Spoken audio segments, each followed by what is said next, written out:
so kureke guteza umutekano muke hano ko ntawazinguriye mwanditse.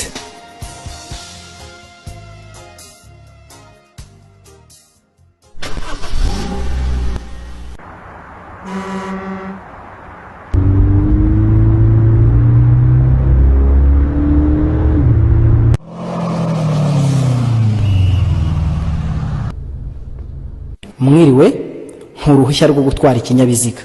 Afande, imodoka ni yanjye n'uruhushya rwo kwitwara ndarufite. Soka mu modoka tuvugane.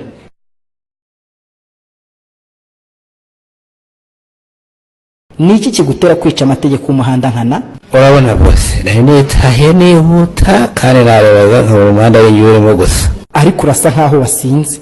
Oya, ntabwo nasinze uretse ko nasogongeye. Huhamo hano turebe.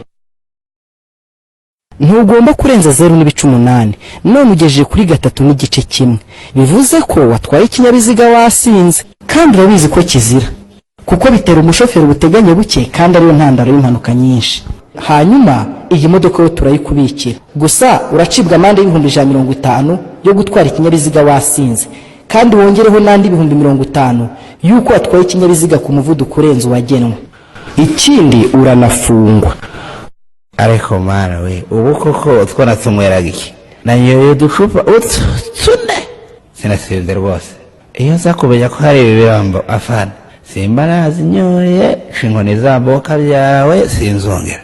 Niyo waba wasomye gakeya gashobora kugira ingaruka mbi mu mitwarire yawe mu muhanda. Nkugiriye inama rero niba uzi ko wanyoye ibisindisha wigerageza ngo utware ikinyabiziga shaka umuntu ugutwara numubura utega indi modoka ikugeza iwawe.